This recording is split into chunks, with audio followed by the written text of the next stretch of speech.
اسمي سمر محمد إبراهيم، 24 سنة. أنا كهربائي سيارات نقل.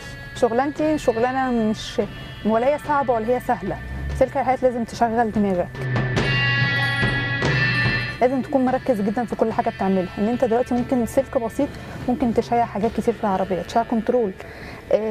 الشغلانة ديت منها اللي أنا دخلتها ان انا تحدي مع نفسي. مش لازم اكون مستنيه وظيفه او مش لازم اتوظف بشهادتي. انا بتعرض لمضايقات كتير قوي في البلد عندنا بسبب ان بنت تنزل تشتغل في ورشه، ولد يعكسها، ممكن شيال. انما ما بلاقيش الكلام ده من السواقين عامه بيعملوني معامله كويسه.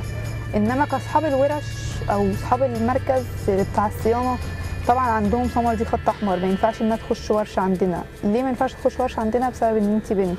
وهم الناس الوحيده اللي مشتني من البلد، ما فيش حد ساعدني خالص. يوم ما سمر اتعرفت في كفر الزيات، يوم ما سمر مشت من كفر الزيات.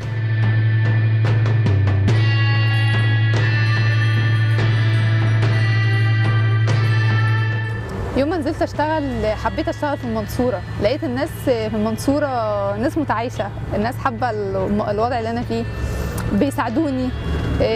لما اكون مثلا واقفه في عربيه محدش بيضايقني، محدش يقف يعاكس، لا بالعكس بيقفوا يساعدوني في اي حاجه انا محتاجاها. مثلا ماما وبابا اخواتي تقول لي سمر كملي في اللي انت فيه، دي حاجه محدش وصل لها. انا حابه انك انت تعملي حاجه غريبه، حاجه غريبه عن المجتمع. وكمان احنا في مجتمع ريفي، يعني انا بلد ريفيه مش بلد ان هي المدينه، لا انا بلد ريفي.